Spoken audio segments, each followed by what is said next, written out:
السلام علیکم ورحمۃ اللہ وبرکاتہ۔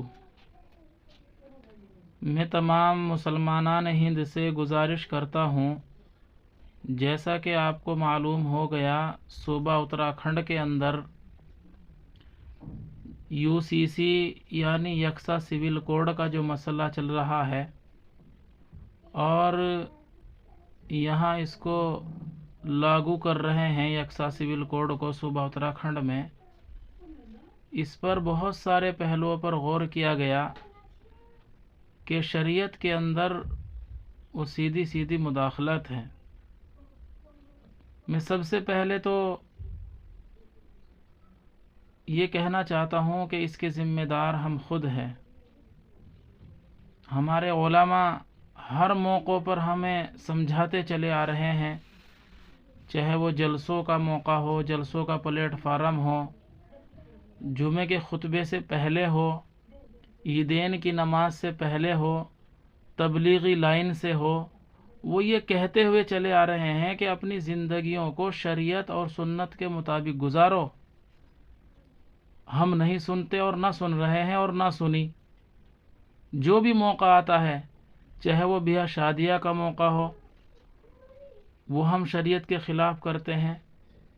بہت ساری چیزیں جو شریعت میں نہیں ہیں، ہم اس کو کرتے ہیں۔ جیسے مثال کے طور پر شادی کرتے ہیں، منڈھا کرتے ہیں، پٹاخے چلاتے ہیں، کھڑے کھڑے کھانا کھلاتے ہیں، جی بہت زیادہ جہیز کا لین دین کرتے ہیں۔ یہ شریعت میں کہاں سے آیا؟ اس کے ذمہ دار ہم خود ہیں۔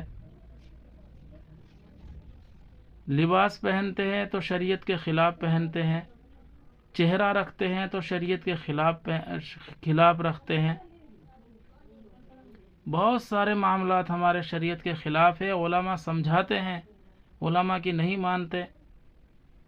ارے اللہ کے بندو، اب تو سنبھل جاؤ، اب سنبھلنے کا وقت ہے۔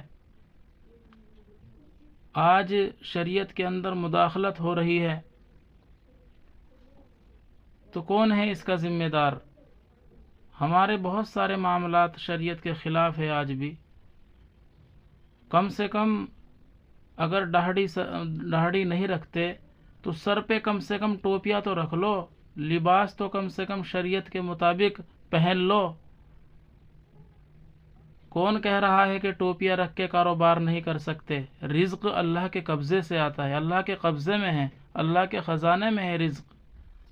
آپ اگر گھروں سے نکلو تو ٹوپیاں اوڑھ کے نکلو، ٹوپیاں رکھو سروں پہ، اپنی پہچان بناؤ، یہ ضروری ہے۔ ہم نے اپنی پہچان کو ختم کر دیا۔ جب اپنی پہچان ختم کریں گے تو مداخلت تو ہونی ہی ہے۔ تو اللہ کے بندو، کم سے کم اپنی پہچان تو بناؤ جو ہماری اپنی پہچان ہے۔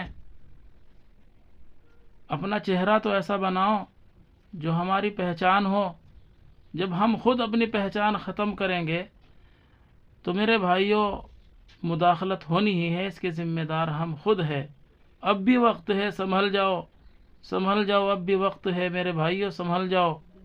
بس میں زیادہ نہ کہتے ہوئے اپنی بات یہیں پر ختم کر رہا ہوں۔ اگر کہنے میں کوئی غلطی ہوئی ہو تو میں معافی چاہتا ہوں، معذرت چاہتا ہوں۔